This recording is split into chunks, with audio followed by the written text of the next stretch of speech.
এত আস্তে ঠিক বললেন কেন আপনারা আমার কথাটা? এরকম লোক আছে না?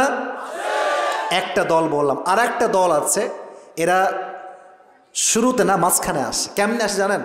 আপনি বসে বসে ওয়াজ শুনছেন, দেখবেন ঠ্যাং তুলে দিবে আপনার জায়গা মতো, একেবারে সোজা হাঁটুর উপরে ঠ্যাং তুলে আপনারে ব্যথা ট্যাথা দিয়ে সামনে কাতারে যাবে।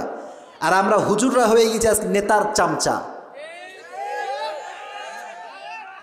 ঠিক বলতে ভয় পাচ্ছেন তাই না আপনারা? নেতার চামচা কেমনে হয়েছে জানেন? নেতা সাহেব আসবে একদম শেষে, কিন্তু নেতা সাহেবের জায়নামাজ বিছানো আছে, যেই বসবে হুজুর বলবে কেন? এটা নেতার জায়গা, নেতার জায়গা। কেন? নেতার কাছে পাওয়ার আছে, নেতার কাছে মানি আছে, টাকা আছে। এটা মসজিদের আল্লাহর ঘর, এখানে যে আগে আসবে সে জায়গা পাবে। ঠিক কেন বল যুবক ভাইয়ারা? নেতার জায়গা মসজিদের শেষে আসবে, তার জন্য সামনে জায়গা থাকবে, এটা মুসলমান ঘরের সন্তান বরদাস্ত করতে পারে না। ঠিক কিনা বলা? 5 ওয়াক্ত নামাজটা ঠিকঠাক পড়েও যুবক ভাইয়ারা, আর বদমাইশি কইরো না, অনেক হলো। চলছে কত সাল? কত মাসটার নাম? শুরুর মাস, তাই না? শেষ। এভাবে তুমিও শেষ হবা, আমিও শেষ হয়ে যাব। চলছে জীবন। দেখেন, এই জানুয়ারি শুরু হলো, এই ডিসেম্বর, এভাবে আপনি বড় হচ্ছেন, ঠাস করে দেখবেন আপনি কবরের বাসিন্দা হয়ে গিয়েছেন। ঠিক কিনা যুবক ভাইরা বলেন? This is the life. বলেন তো, একজন সাহাবী যিনি নবীজিকে তরবারি দিয়ে হত্যা করতে এসে কালেমা পড়ে মুসলমান হয়েছিল, তার নাম ওমরে ফারুক রাদিয়াল্লাহু তাআলা আনহু। একটা হাদিস বলে আমি আমার ওয়াজ শুরু করছি। ওমরে ফারুক একদিন ঘরে বসে আছেন, একজন আসছে, তার নাম হচ্ছে আবু লুলু আল মাজুসি, অগ্নি উপাসক, আগুনের পূজা করে। এসে বলছে, ওমর, আমার যেই মালিক আছে আমার কাছে প্রত্যেক দিন 6 দিরহাম চার্জ করে। কয় দিরহাম? বলেন কথা, কয় দিরহাম? তা আপনি একটু কথাবার্তা বলে কমায় দেন, আমি এত দিরহাম দিতে পারবো না। তো বলছে, তুমি কি কাজ করো, তোমার জবটা কি, ডিউটি কি? তো বলছে, আমি চাকু বানাই, খঞ্জর। চাকুর নাম বগুড়া বাজারে শুনছেন সবাই আপনারা? চাকু, কেউ মানুষ কাটে আর ডাক্তার চাকু দিয়ে মানুষকে বাঁচায়। ঠিক কেনা বলো যুবকেরা? তো বলছে, তাই? তুমি তো অনেক টাকার মালিক ম্যান, কারণ মদিনায় কেউ চাকু বানাইতে পারে না তুমি ছাড়া। তো তোমার তো 6 দিরহাম নয়, 10 দিরহাম চার্জ হওয়া দরকার। খেপে গেছে। হ্যাঁ ওমর, আমি তো মুসলমান না, এজন্য তুমি আমার বেলায় খুবই গরম আর সবাই বেলায় খুবই নরম, তাই না? দাঁড়াও, তোমার মজা কেমনি দেখায় তো আমি দেখাই দিচ্ছি তোমায়। দাঁড়াও। সোজা বাসায় গিয়েছে, সারা রাত মিলে একটা বিশাল লম্বা ছুরি বানিয়েছে, ওমরকে সে হত্যা করবে বলবে। নাউজুবিল্লাহ বললেন আপনার সবাই? ফজরের নামাজ যখন সময় হয়েছে, ওমর দাঁড়িয়েছে, আল্লাহু আকবার। এবার সেই আবু লুলু আল মাজুসি পেছনে দাঁড়িয়েছে। আমার বডির দিকে তাকান যুবক ভাইয়েরা, কথা বুঝতে কোনো সমস্যা হচ্ছে? শুনি নাই, সমস্যা হচ্ছে? আল্লাহু আকবার দিয়ে দাঁড়িয়েছে, কেরাত পড়েছে। যখনই রুকুতে গেছে, পেছন থেকে আবু লুলু আল মাজুসি খঞ্জরটা বের করে ওমরের সোজা পেট বরাবর একটা আঘাত করছে। একটা নয়, এদিকে তাকান, এমনি আঘাত করে 3টা পোজ দিয়েছে। সাথে সাথে ওমরের পেটে যত ভুঁড়ি ছিল, নাড়ি ছিল, 1 সেকেন্ডে সবগুলো বের হয়ে গেছে। নাউজুবিল্লাহ পড়লেন না সবাই? ওমর নামাজের মাঝেই চিৎকার দিয়ে বলছে, কতালানি আল কালব, আমাকে একটা কুকুর হত্যা করেছে, আমাকে বাঁচাও। এই কথা বলে ওমর জাস্ট অজ্ঞান হয়ে গিয়েছে, চোখ বন্ধ হয়ে গিয়েছে। সাহাবা একরাম সব দৌড় দিয়ে আসে, ওমরকে ধরো। ধরে সাইডে নিয়ে আসছে, আর একজন ইমামকে সেই জায়গায় দাঁড়িয়েছে। এবার ওমর সেন্সলেস। ওমর যখন শুয়ে আছে, রাষ্ট্রীয় সব চিকিৎসকরা আসছে ওমরকে চিকিৎসা করাবার জন্য। তো ওমর শুয়ে আছে অজ্ঞান। এদিকে তাকান, এমনি পানি দিচ্ছে, পানিটা ঢুকছে, পেট যেহেতু কাটা, পেট ফেটে বের হয়ে যাচ্ছে। দুধ দিচ্ছে, দুধ বের হয়ে যায়, কিচ্ছু পেটে থাকছে না। এবার ডাক্তাররা বলছে, আই এম সো সরি, আমাদের দ্বারা এটা হবে না। ওমরের হায়াত মনে হয় শেষ। ওমর হঠাৎ করে লাস্ট স্টেজ অফ লাইফ, জীবনের শেষ মুহূর্তে চোখ খুলেছে। চাইলে আগে সন্তান কোথায় জিজ্ঞেস করতে পারতেন, মা কোথায় জিজ্ঞেস করতে পারতেন, বউ কোথায় তিনি জিজ্ঞেস করতে পারতেন। বাট তিনি প্রথমেই চোখ খুলে বলছেন, এই সাহাবা ইকরাম আসাল্লান নাস, আমি যেই নামাজের ইমাম ছিলাম ফজরের নামাজ, মানুষগুলো কি সেই নামাজটা আমার পরে আদায় করেছে? সুবহানাল্লাহ। পড়ে সবাই। ছেলের কথা নয়, মায়ের কথা নয়, নাতির কথা নয়, প্রথম কথা এসে উম্মত কি নামাজ পড়েছে আমার। উনি এটাই মেসেজ দিয়েছেন, শেষ উম্মতরা যদি জান্নাতে প্রবেশ করতে চায়, নামাজ নাই যার, মুসলমান পরিচয় তার অধিকার নাই তার। ঠিক কেনা বলো যুবক ভাইয়ারা? মিজানুর রহমান আজহার একজন নানা ছিল, তার নাম ছিল গোলাম সারোয়ার সাইদি হুজুর। করোনা ভাইরাসের সময়ে তার কিছু কথা ভাইরাল হয়েছিল। তার একটা কথা ছিল এরকম, যুবক তুমি এখনো মসজিদে আসো না? তুমি কি দেখো না যে মসজিদগুলো আছে তালা লেগে গিয়েছে? তুমি কি দেখো না? আর একটা বাক্য তিনি বলেছেন, অ্যাড করছি, আমিও অ্যাড করছি, যদিও বিক্ষিপ্ত ওয়ার্ড, বাট অ্যাড করছি একসাথে। উনি বলেছিলেন, নামাজ নাই যার, ইমান নাই তার। নামাজ নাই যার, মুসলমান ঘরের সন্তান সে কখনো হতে পারে না। ঠিক না বলো? আজ থেকে আমরা নিয়ত করছি, আমাকে সবাই ওয়াদা করেন, ওয়াদা শেষ তাফসীর শুরু হবে। আমি বারবার বলছি, বগুড়ার মাটি হচ্ছে ইসলামের ঘাঁটি। অতএব এই মাটিকে যে বদনাম করবে তাকে আমরা কোনো ছাড় দিয়ে কথা বলবো না। আর বদনাম কিন্তু আপনারাও করতে পারেন। কেমনে বুঝাই দিচ্ছি, তো ওয়াজ শুরু করছি। দুই একজন লোক দেখবেন ইচ্ছা মতো বসে, ইচ্ছা মতো ওঠে, এটা এই মাহফিলে চলবে না, এটাই মাহফিলে চলবে না। This is my clearance. আমি বারবার বলছি, কেউ উঠবেন না, কেউ যাবেন না, কারণ আমরা পুরো বছরে একদিন আসছি, আবার কবে দেখা হবে কিনা জানি না। আজকে ওয়াজ শুনবো এবং দোয়া করে দেন বাসায় ফিরে যাব। রাজি আছেন তো ইনশাআল্লাহ? আমার পকেটে এইটা কি বলেন, এটা কি? আমি যে ওয়াজ শোনার পরে পুরস্কার দিই, আপনারা জানেন সবাই। আজকে আমি পুরস্কার দিব, মানি ব্যাগটা এখানে রাখলাম। ওয়াজ শুরু করছি এখন। যুবকেরা মনোযোগ দিয়ে ওয়াজটা শুনবা, যেন শেষে গিয়ে পুরস্কারটা তুমি নিতে পারো। রাজি আছো ইনশাআল্লাহ? তাহলে আমরা তাকবীর দিই, 3টা তাকবীর দিব, তাকবীর দিয়ে তাফসীর শুরু হবে। সবাই একটা কাশি দেন তো দেখি। না, কাশি সিস্টেম এইটা না, কাশি হচ্ছে এইখানে ধাক্কা লাগতে হবে। এবার দেখি আপনার কতটা বাঘের বাচ্চা। আমি দিচ্ছি, আপনারা আমার সঙ্গে তাকবীর দিবেন। লিল্লাহি তাকবীর। হাত আপনাদের কোথায়? আবার হাত তুলে লিল্লাহি তাকবীর। আল কোরআনের আলো, আল হাদিসের আলো, বগুড়াবাসী যেখানে, আলেম ওলামা যেখানে, তাফসীর প্রোগ্রাম যেখানে, আল্লাহ কবুল করুন। সকলেই পড়া আমিন। বেসটা আরেকটু বাড়াবেন। Today, inshallah, we will talk about 3 characteristics of last messenger Muhammad sallallahu alaihi wasallam. আজকে আমরা পুরো ওয়াজ শুনবো আমার নবীর জীবন থেকে। খুশি না বেজার? 3টা বৈশিষ্ট্য নিয়ে কথা বলবো। বৈশিষ্ট্যগুলো মুখস্থ করতে হবে। কি কি পয়েন্ট বলতে চাইলে আপনি নোট করতে পারেন, সমস্যা নেই, আপত্তি নেই আমার। পুরস্কার পাওয়ার জন্য বলেন আমার সাথে, কয়টা? মুরব্বীরা কথা করেন, কয়টা? 3টা বৈশিষ্ট্য। Number 1, how was the prophet look like? নবীজি দেখতে কেমন ছিলেন? নাম্বার 1।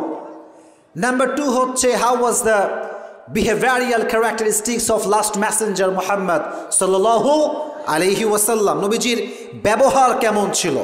অ্যান্ড ফাইনালি আমরা জানবো, how was the kindness characteristics of last Messenger Muhammad সাল্লাল্লাহু আলাইহি ওয়াসাল্লাম। এবার মুখস্থ শুনবেন, মুখস্থ করবেন। 1, নবীজি দেখতে কেমন ছিলেন, নাম্বার 1। নাম্বার 2, নবীর ব্যবহার কেমন? বলেন 2 নাম্বার কি? এই বগুড়া সুলপুর তো বিরাট জাতীয়রা, জোরে বলেন কি? ব্যবহার। 3 নাম্বার হচ্ছে শেষ বিষয়, নবীর দয়া, মায়া, ভালোবাসা। আমার সঙ্গে বলেন, নবীর দয়া, মায়া, ভালোবাসা উম্মতের জন্য কত বেশি ছিল হাদিস থেকে আমরা জানবো। সকলে বলেন ইনশাআল্লাহ। এবার বলেন, আমার নবীজি দেখতে অসুন্দর, আনস্মার্ট, খ্যাত? নবীর মতো সুন্দর আল্লাহর আকাশের নিচে, জমিনের উপর দ্বিতীয়টা আর কেউ কি হইতে পারে? আচ্ছা, আমার মুখে এটা কি বলতে ভয় পাচ্ছেন? এটা কি? নবীর মুখে দাড়ি ছিল কি ছিল না? যেই মেয়েগুলো আজকে পছন্দ হয় না ছেলেকে, ওর চরিত্রের সমস্যা আছে, ওর চরিত্রের ট্রিটমেন্ট লাগবে। তবে কিছু কিছু মেয়ে দাড়ি পছন্দ করার সবচেয়ে বড় কারণ হচ্ছে বিটিএস এর ভক্ত কিছু কিছু মেয়ে আছে। বিটিএস কি হিজড়া না অন্য কিছু, এটা আমি বলতে চাই না। মুসলমান ঘরের যেই মেয়ে বিটিএস ভক্ত হবে তার রক্তের ভিতরে মুনাফিকের রক্ত ঢুকে গিয়েছে, ঠিক কিনা বল? নবীর মুখে দাড়ি ছিল, দেখতে কেমন ছিলেন? চাঁদের চাইতে বেশি সুন্দর ছিলেন। সুবহানাল্লাহ পড়েন সবাই। চাঁদের চেয়ে সুন্দর তুমি নবী আমার কামলিওয়ালা, দো জাহানের বাদশাহ তুমি প্যারা নবী সাল্লে আলা, দো জাহানের বাদশাহ তুমি প্যারা নবী সাল্লে আলা, চাঁদের চেয়ে সুন্দর তুমি নবী আমার কামলিওয়ালা। সুবহানাল্লাহ পড়লেন না সবাই? পুরো নবীর বডি কেমন ছিল, হাত, চোখ, তালু, হাইট, সবগুলো আমি ব্যাখ্যা দিচ্ছি। প্রথমে আসেন নবীজির বডি স্ট্রাকচার কেমন ছিল। এটা হচ্ছে বুক। নবীর বুক ছিল উঁচা, পেট ছিল চাপা। আর বাঙালি হচ্ছে উল্টা, বাঙালির ভুঁড়ি হচ্ছে ইয়া বড় ভুঁড়ি, আর পেট দেখবেন, এই বুক দেখবেন এমনি চাপা। আচ্ছা, এইদিকে কি রিক্সা চলে না ভ্যান? দুইটাই চলে। ভ্যান মনে হয় বেশি চলে, তাই না? ভ্যান ভ্যান কিছু লোক দেখবেন এত ভুঁড়ি, ওরে বাবা রে বাবা, এ যদি ভ্যানে বসে ভ্যানের টায়ার ব্লাস্ট হওয়ার মতো হয়ে যায়, ঠিক কিনা বলা? নবীজি এত মোটা ছিলেন না, ভুঁড়ি উঁচা ছিল না, ভুঁড়ি ছিল চাপা, বুক ছিল উঁচা। সুবহানাল্লাহ পড়েন সবাই। নবীর ডান হাত কেমন ছিল? নবীজি নিজেই বলতেন, আমার ডান হাতে আল্লাহ তাআলা 40 জন জান্নাতি পুরুষের শক্তি ঢুকিয়ে দিয়েছেন। শক্তি কম না বেশি? আচ্ছা বগুড়ার ভাইরা, এটা হাতের কি? তালু। বলেন এটা কি? তালু। মুরব্বীরা আমার মনোযোগ দিয়ে ওয়াজ শুনবেন, আপনার এই ওয়াজটা আশা করছি দিলে টাচ করবে আপনার। কানা কাফুহু আলিয়ানু মিনা দিবাজ, নবীজির হাতের তালু ছিল রেশমের চাইতে বেশি মোলায়েম। সুবহানাল্লাহ পড়েন সবাই। যখন কোনো সাহাবী এসে নবীকে সালাম পেশ করত, নবীজি হাত বাড়াতেন মুসাফা করার জন্য। এত সুন্দর নরম হাত যে একবার ধরতো ও আর ছাড়তে চাইতো না। ভাই আপনাদের সবার সুবহানাল্লাহ পড়েন সবাই আপনারা। এই যে তাকান আমার দিকে, আমি বোঝাচ্ছি হাদিসটা অভিনয় করে। এমনে ধরছে, নবীজি কথা বলছে, এমনে ধরেই আছে। নবীজি বলছে ছাড়ো, নবী এত সুন্দর নরম হাত তো ছাড়তে মনে চায় না। সুবহানাল্লাহ পড়েন সবাই। রেশমের চাইতে বেশি মোলায়েম। এবার আসলে নবীর হাইট কেমন ছিল? হাদিসে আসছে, কানা রাবআতাম মিনাল কওম লাইসা বিতাওয়িল ওয়ালা বিলকাসীর, হি ওয়াজ মিডিয়াম অফ হাইট, নেদার টল নর শর্ট। খুব লম্বা না, দেখবেন খুব লম্বা হয়ে চিকুন হলে তাল গাছের মতো লাগে দেখতে। আবার খুব বাটু হলে সমস্যা কি জানেন? বাটু ছেলেকে মেয়েরা বিয়ে করতে চায় না। নবীজি বাটুও নয়, আবার তাল গাছের মতো লম্বাও নয়, মিডিয়াম অফ হাইট, একদম মাঝারি গড়ের একজন যুবক ছিলেন। সুবহানাল্লাহ পড়লেন না সবাই? এবার একটা সুন্দর বিষয় শেয়ার করি। এদিকে তাকান তো, এটা আমার মাথায় কি? চুল। আবার বলেন না এটা কি? চুল। আচ্ছা একটা ডিক্লেয়ার দিয়ে দিই, পেছনে কিছু লোক আছে দুষ্টামি করছে, একবার ওঠে আবার বসে, এখানে সব ঠিকঠাক। আজকে যত শ্রোতা আসছে সব কলিজার থেকে আজকের ওয়াজ শুনতে শুরু করেছে, ঠিক আছে না? পেছনের ভাইরা, আমি আবার আপনাদেরকে বলছি, আমার এই মাহফিল আমার কাছে এটা আমানত। যদি আপনার ওয়াজ শুনতে মনেই না আছে, আপনি মাহফিল আসছেন কি করতে? কেন আসছেন? আপনি বাসায় বসে ঘুমাবেন। কারণ এখানে যারা আসছে সব কোরআন প্রেমী শ্রোতারা আমার সামনে আসছে, ঠিক কিনা বলা? মনোযোগ দেন আমার এদিকে। তাহলে এটা কি? চুল। চুলের যে পেছনের কাটিং কেমন ছিল আমি হাদিস থেকে বোঝাচ্ছি। এক, কখনো চুলটা এই যে কানের লতি বরাবর আসতো, কখনো কানের মাঝ বরাবর আসতো। আও ইলা মানকিবাইহি, কখনো নবীর চুলটা একদম এই যে কাঁধ বরাবর আসতো। কাঁধ বরাবর যার চুল হয় তার চুল কি ছোট হয় না বড় হয়? এটাকে বলা হয় বাবরি কাটিং। নাম কি? বাবরি কাটিং। এবার আসেন চুলের সামনে, টুপি খুলছি না, জাস্ট বোঝাচ্ছি চুলের সামনে কেমন। আচ্ছা আপনারা সবাই কাজী নজরুল ইসলামের নাম শুনছেন না সবাই? ছবি দেখছেন? ফেসবুকে দেখবেন আছে, বা গুগলে সার্চ করলে পেয়ে যাবেন। দেখবেন ওনার ছবিতে এই মাঝখানে স্মৃতি করা আছে, চুলে মাঝখানে স্মৃতি। নবীর চুলের মাঝখানে একটা স্মৃতি ছিল। এবং নবীজি যখনই নামাজ পড়তে যেতেন আতর নিতেন। আতরের শিশি আছে না, শিশি নিয়ে এই যে চুলের মাঝখানে শীতে ওখানে আতর দিতেন, যেখানে নবীজি সেজদা দিতেন পুরো মসজিদটা নবীর আতরের সুঘ্রাণে খুশবুতে আমোদ হয়ে যেত।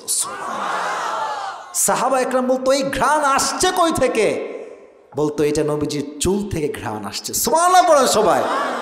আবার হাদিসে আসছে ওয়াকুবিদা ওয়ালাইসা ফি লিহিয়াতিহি ওয়া রাসিহি 20 শা'রাতান বাইদা, নবীজির পুরো জীবনে দাড়ি এবং চুল মিলিয়ে 63 বছরের জীবনে মাত্র 20টা চুল পেকেছে।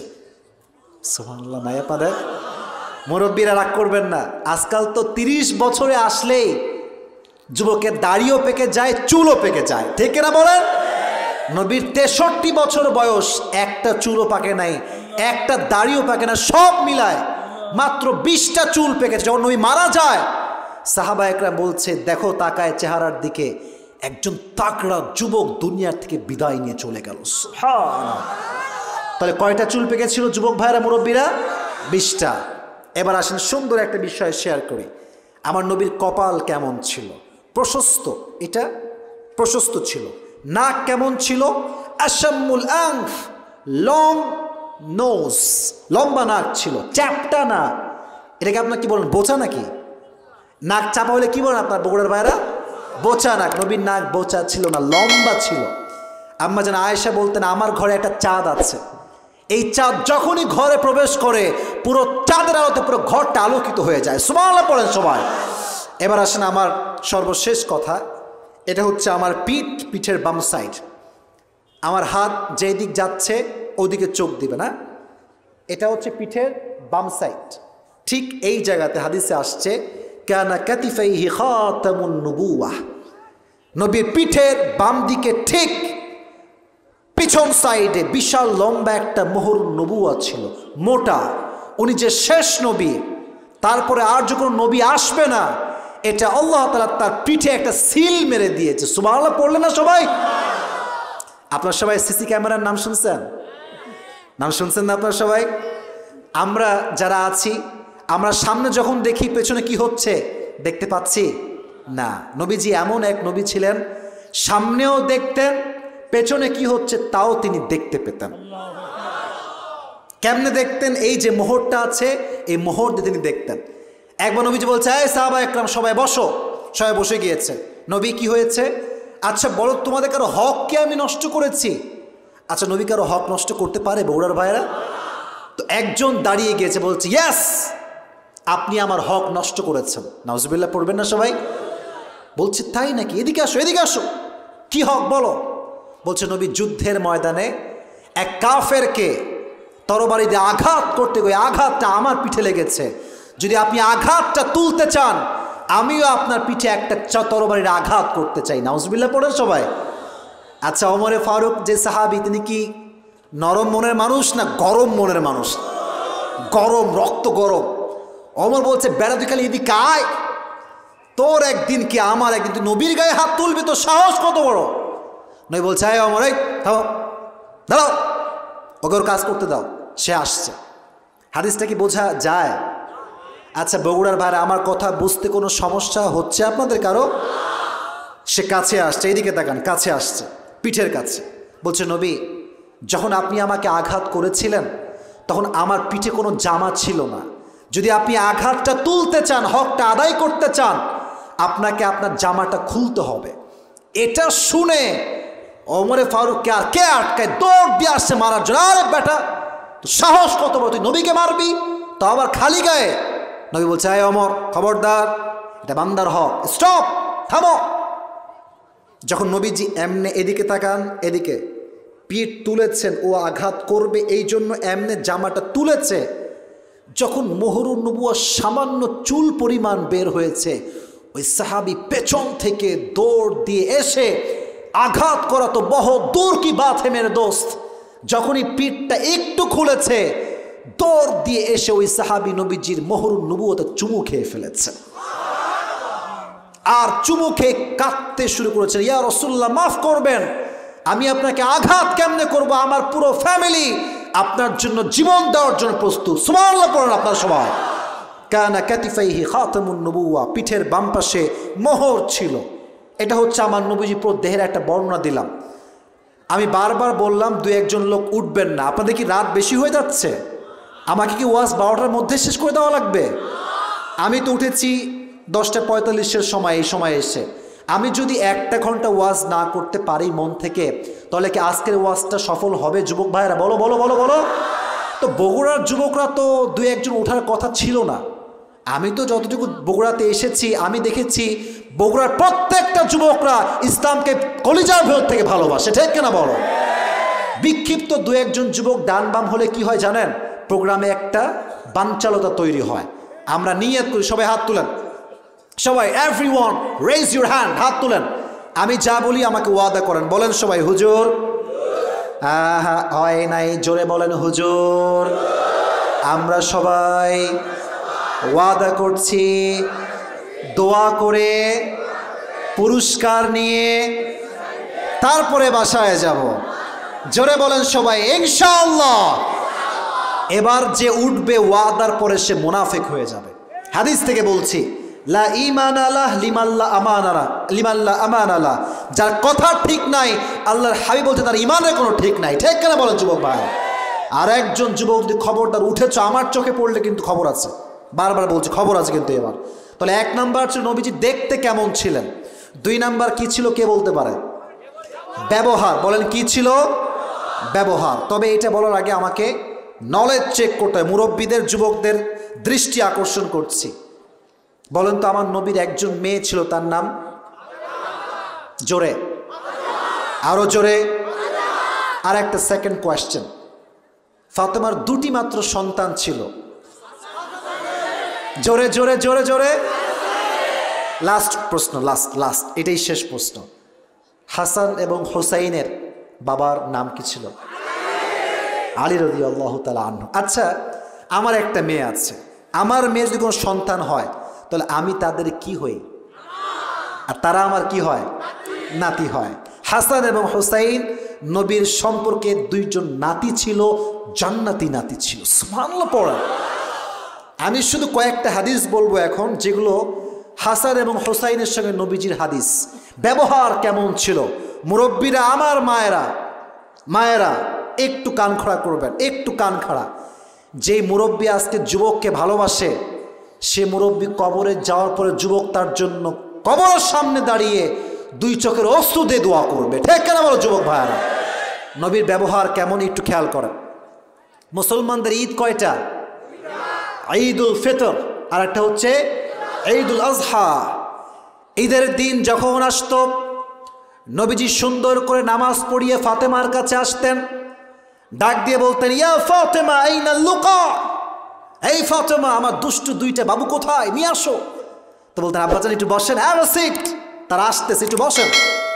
ফাতেমা যেতেন, হাসান কোথায়, হোসাইন আসো, গোসল করাতেন। আমি যে জামাটা পরেছি ব্ল্যাক কালার, বাট হাসান এবং হোসাইনকে সবসময় যেই জামাটা পরানো হতো এটা ছিল হোয়াইট কালার, সাদা। বৌরা ভাইরা কি কালার? সাদা। জামা পরাতেন, চুলটা সিঁথি করতেন, আতর দিতেন, বলতেন, এই হাসান, এই হোসাইন শোনো। আগে যাবা নানার কাছে, আগে গিয়ে,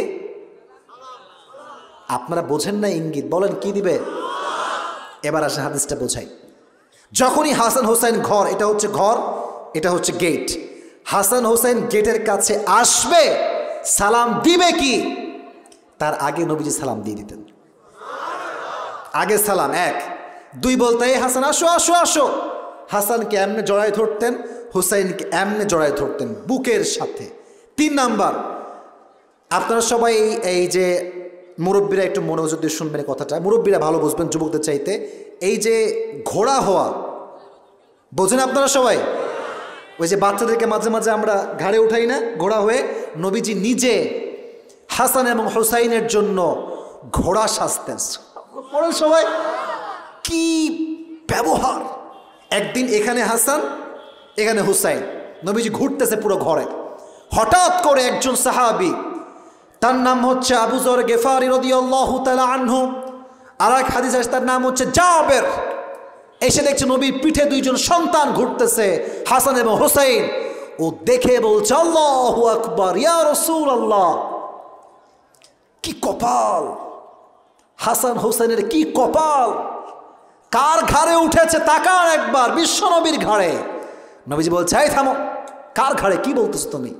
আমার কপাল দেখো, যে আমার কপালে জান্নাতের 2 জন সর্দার উঠে বসেছে। I am the lucky man. কপাল তো আমার ভালো যে আমি জান্নাতের সমস্ত যুবকদের সর্দারকে আমার কাঁধে উঠিয়েছি। সুবহানাল্লাহ পড়লে না সবাই আপনারা? 1 নম্বর হাদিস। 2 নম্বর হাদিসটা খুব মারাত্মক মুরব্বীদের জন্য, যুবকদের জন্য। আচ্ছা, এলাকার মসজিদে মাঝে মাঝে বাচ্চারা নামাজ পড়তে আসে না? আসে না? আসে না? দেখবেন মুরব্বী আব্বারা, please don't take it negatively, খারাপ ভাববেন না। অনেক মুরব্বী দেখবেন বাচ্চাদেরকে ধমক দিয়ে মাঝে মাঝে ঘাড় ধাক্কা দিয়ে বের করে দেয়। এ অধিকার আপনাকে কে দিয়েছে? বলেন আমাকে, এ অধিকার আপনাকে কে দিয়েছে? একজন বাচ্চা যখন 5 বছরের নামাজি হয়, আগামীতে সে অমরের মতো ইসলামকে লিড করতে পারবে। আর যদি আপনি বাচ্চাকে আজকে মসজিদ থেকে ঘাড় ধাক্কা দিয়ে বের করে দেন, আগামীতে সেই বাচ্চাটা বড় হয়ে দেশের টাকা, দশের টাকা দুর্নীতি করে বিদেশের মাটিতে পাচার করে দিবে। ঠিক কেনা বলেন যুবকেরা? আমি কিন্তু মূলত রাজশাহীর সন্তান, রাজশাহীতে আমার থাকা, উঠা বসা হয়। আচ্ছা, আপনার রাজশাহীর পদ্মা গার্ডেনের নাম শুনছেন? আচ্ছা, পদ্মা নদীর নাম তো সবাই শুনছেন আপনারা সবাই। একদিন আমি মসজিদে নামাজ পড়তে গেছি, তারাবির নামাজ। আল্লাহ রহমতে আল্লাহ আমাকে 12 বছর আগেই হাফেজ হওয়ার সুযোগ দিয়েছে। আলহামদুলিল্লাহ পড়বেন না আপনারা সবাই? তো প্রায় 10 থেকে 11 বছর তারাবির নামাজ পড়িয়েছি।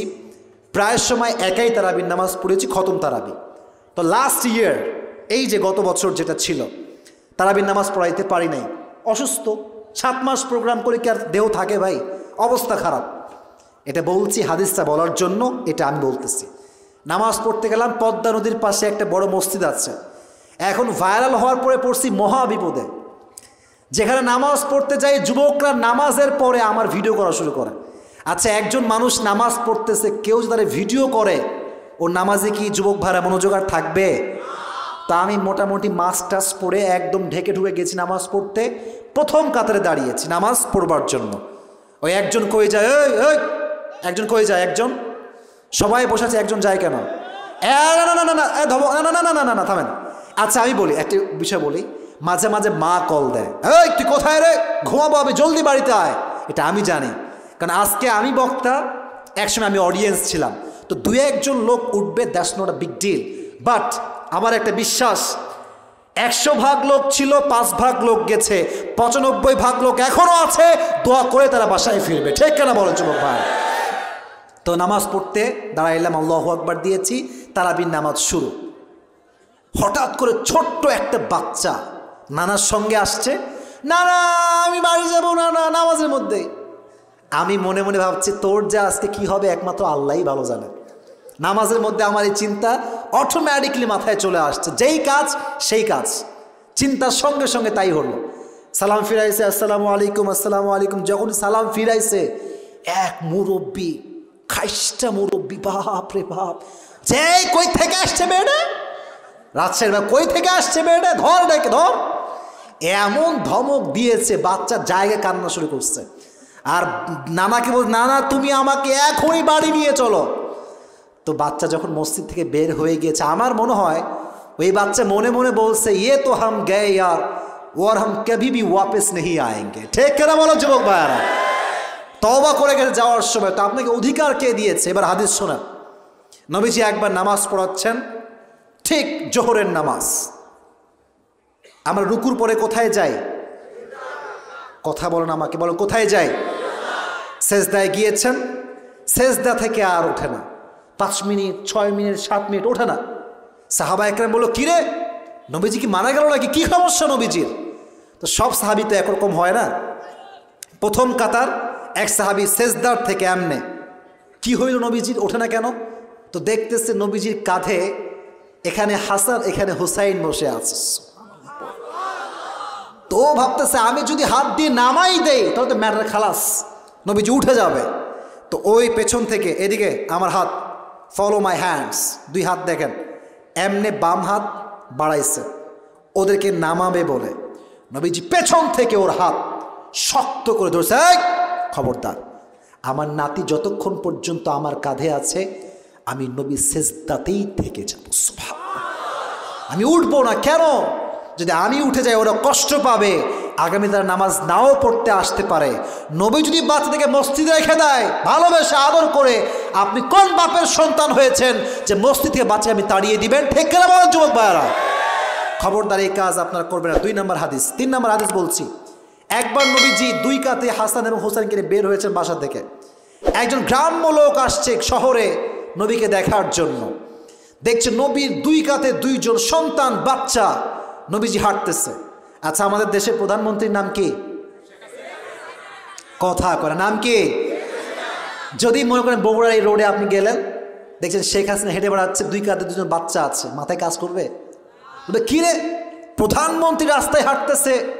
বগুড়ার ভাইয়েরা, পৃথিবীর সমস্ত প্রধানমন্ত্রীকে এক করলেও আমার নবীর ধুলার সম্মানের সমান হবে না। ঠিক কিনা বলেন? নবীজি রাস্তায় হাঁটছেন, এখানে হাসান, এখানে হুসাইন। এক লোক দেখে ইয়া রাসূলুল্লাহ, এত ভালোবাসেন আপনি হাসান হুসাইনকে? বলছে আমি একা ভালোবাসি না, আমার আল্লাহ এদেরকে মন থেকে ভালোবাসে। সুবহানাল্লাহ পড়েন সবাই। আমি একা ভালোবাসি না। আর এক হাদিসে আসছে, নবী করিম সাল্লাল্লাহু আলাইহি ওয়াসাল্লাম একবার হাসানকে ডাকলেন, আর একবার হোসাইনকে ডাকলেন। ডাক দিয়ে বললেন, তোমরা দুজনের হাত ধরো, পাঞ্জা খেলা শুরু করো। পাঞ্জার নাম শুনছেন আপনারা সবাই? কুস্তি খেলার নাম শুনছেন সবাই আপনারা? হাসান তার হোসাইন ভাইয়ের হাত ধরেছে, একবার এমনে নামায় আর একবার এমনে, কেউ হেরে যায় না। হঠাৎ করে নবীজি ডাক দিয়ে বলছে, হোসাইন সাবাস, হোসাইন সাবাস। এদিকে ফাতেমা বসে আছে, বলছে আব্বাজান আপনি কি পক্ষের লোক হলেন নাকি? আপনি খালি হোসাইনকে সাবাস দিচ্ছেন, হাসানের দোষ কোথায়? আপনি পক্ষের লোক নাকি? নবীজি বলছে, এই থামো থামো, রাগ করো না, আমি কারো পক্ষের লোক নই। মূলত হোসাইন যে বসে আছে আমার এখানে, তার পাশে জিব্রাইল বসে আছে, আর জিব্রাইল হোসাইনকে সাবাস দিচ্ছে, তাই আমি নবীও হোসাইনকে সাবাস দিচ্ছি। সুবহানাল্লাহ পড়ো। তো জিব্রাইলকে বলছে, এই জিব্রাইল তুমি আসছো কেন আসমান থেকে? বলছে, নবী আপনার ব্যবহার যে এত সুন্দর, ওইটা আসমান থেকে দেখতে ভালো লাগে না, তাই আমি জমিনে আপনার ব্যবহার দেখার জন্য নেমে এসেছি। সুবহানাল্লাহ। তাহলে মুরব্বী যারা আছেন, যুবকেরা, 2টা আমল শিখাই দিচ্ছি। বাচ্চা যখনই দেখবেন আপনার সামনে হেঁটে যাচ্ছে, ওকে আগে দিবেন, মেসেজটা মুখস্থ করে আগে দিবেন কি? আরো জোরে আগে দিবেন কি? এটা প্র্যাকটিস করেন সবাই। সবাই বলেন আসসালামু আলাইকুম। ওয়ালাইকুম আসসালাম। বাচ্চা দেখলেই সালাম, 1। 2 নাম্বার, বাচ্চা দেখলেই হালকা জড়াই ধরবেন, একটা হাসি দিবেন। বাচ্চা এখান থেকে একটা শিক্ষা পাবে যে যখনই মানুষকে আমি দেখব আমিও সালাম পেশ করব। ঠিক কেনা বলো যুবক ভাইয়ারা? এটা ছিল নবীজির ব্যবহার তার নাতিদের সঙ্গে। তো 2 নাম্বার ছিল ব্যবহার। 3 নাম্বার আসেন। 3 নাম্বার কি ছিল কে বলতে পারে? দয়া, মায়া, ভালোবাসা। আমার নবীকে আমাদেরকে কম ভালোবাসেন না বেশি ভালোবাসেন? নবীর এই 3 নাম্বার বৈশিষ্ট্য শোনার শক্তি, মনোযোগ, ইচ্ছা আছে? শুনি না, এই আছে বললে তো হয় না ভাই, জোরে বলো আছে আছে আছে। তাহলে আমি একজন যুবক চাই, যেই যুবকের বউটো কেউ নাই, দাঁড়িয়ে একটা বাঘের বাচ্চার মতো স্লোগান দিবে তাকবীর। কে আছে? কেউ নাই তাকবীর দেওয়ার মতো? হ্যাঁ,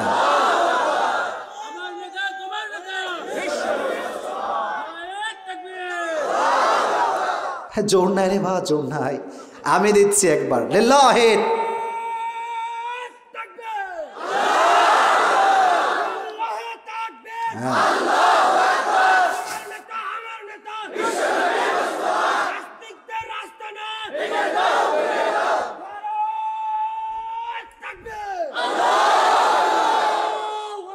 মা। আবার কে রে ভাই?